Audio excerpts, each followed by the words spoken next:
My dad turns 50 this October. 50 years ago, Jaws released in the theater. This is the first film my dad ever saw in a theater. And now, it's out again for the 50th anniversary. And I got to go see this movie in the theater with my dad. So yes, today I'm going to talk about Jaws, the summer blockbuster, the one that invented the genre of summer blockbusters, directed by the man himself, Steven Spielberg.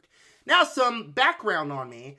I saw this movie when I was like 12 or 13 or 14, somewhere around that age range, with my grandpa and my grandma. But I watched the movie, but also he got on the phone in the middle of the movie and was having conversations, and they were talking about the movie and stuff. So I never really fully watched the movie, but I do remember thinking the movie was boring and never quite worked for me. That was when I was 13 or 14. I'm 19 now. My taste in movies is not just, if it's entertaining, if it's a big blockbuster, which this movie's a big blockbuster, but like, if it's just entertaining or has all the flashy stuff and guns blazing and action all the time.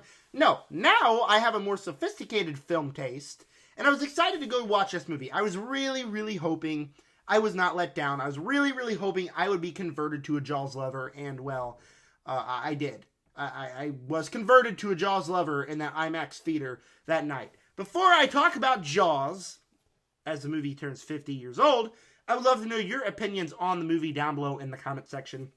What are your memories of watching Jaws? Are you old enough to watch Jaws in a theater, or did you go see it for the first time in the theater? What are your opinions on Jaws? This is one of those movies that is just going to be so fun to talk about because of how it's not a new film. It's a film that's highly regarded as one of the best of all time.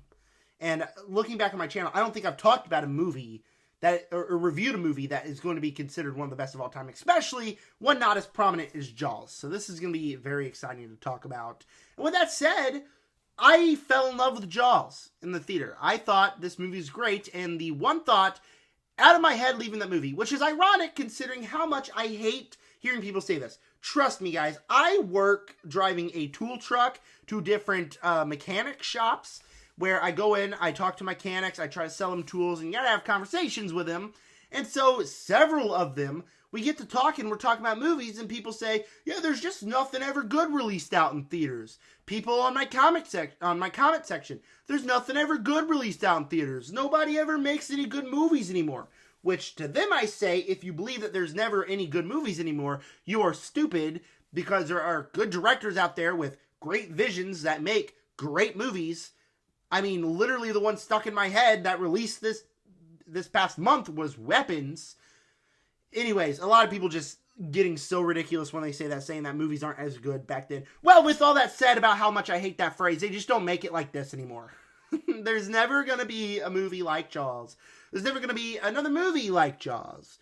This is the perfect summer blockbuster movie.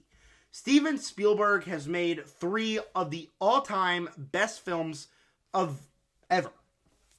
Indiana Jones, Jurassic Park, and Jaws.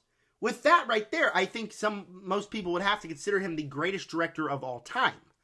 Because, man, and the story behind this is crazy. He was young. He was about my age, a couple years older, but still close to my age when he made this movie. They used practical effects. They shot on the ocean. They used a mechanical shark. Name one movie that has released in theaters the past 20 years that has went out, had mechanical things, actually did something without using a heavy amount of CGI. There are movies that go shoot on location and do stuff like that, but nothing to the production point and the outstanding production point of this movie. You're never going to see a movie that is made like this ever again. The cast in this movie, incredible. Richard Dreyfuss as Matt Hooper is my favorite character in the movie. I thought he was funny. He was charming. The best character in here. He was relatable. Except that, relatable in the sense of that when kids grow up it's hard to say. When kids grow up with a hard life, like Quint was, apparently, as they say in the movie, and he was growing up kind of like the rich kid, kind of that, like, I'm a privileged kid. I grew up with a family that loved me with stuff, and I get a lot of flack from people that grew up without that. I complain about one simple thing, and they say, oh, you complain about everything when I was a kid. Yeah, so I could relate to Hooper's character the way his discussions with Quint was. Speaking of Quint, Robert Shaw, rest in peace, is incredible in this movie. I couldn't understand a word he said most of the time, but still, he absolutely killed it. That speech he has on the boat, which I'm pretty sure was completely... Now, this is what I've seen from a couple articles on the internet and what my dad told me, so I could be completely wrong here, but I think that was completely improvised, his speech about his men and being in the ocean for all those days while sharks came. Apparently that was completely improvised, which again, you never see anything like that in a movie nowadays. And Roy Schneider as Martin Brody was absolutely incredible in this movie, just like everybody else. And all three of those characters have fantastic chemistry. When you go out on the boat with him, it's just so fun. Even though nothing really happens, it's just for 45 minutes straight, these three characters going after a shark. It's just so fun, not only because of the shark chaos, but because of the three actors and their chemistry. Let's talk about the shark chaos, because there's not actually a whole lot of shark chaos in here. Now, it's got plenty, but when you think of Jaws, when you look at a shark movie nowadays, you're not going to get a shark movie like Jaws, where it's quite literally a slow burn. You get the kill at the beginning of the movie, and then you get them going after the shark, and then the last act of the movie is literally the three characters out at sea. It's man versus shark for 45 minutes to see who prevails.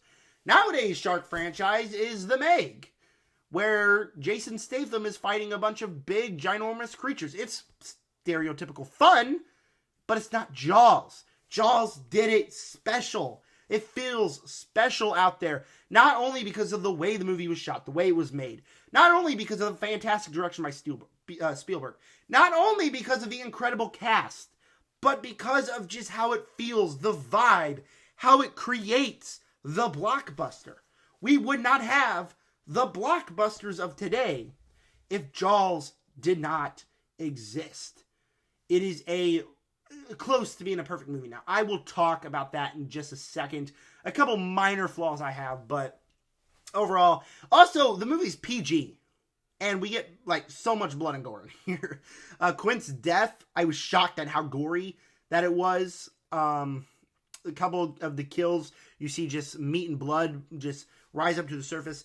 It's gory, and that's really cool. The character of Joss, Bruce the Shark, is scary. And this is a movie that's 50 years old, and it managed to scare me. Partly because I'm terrified of the ocean. I always have been, and I always will be. But because it had some very effective jump scares. Now, my dad has seen this movie, he said, 100 times. And he still jumped at those jump scares. But not only that, but because how they made the shark have this presence. The shark is dangerous. He's bloodthirsty. They're shooting him with harpoons. They're getting these things right here, which I figure I should show off while I'm about to talk about them. Let me open that real quick. My mom bought me this.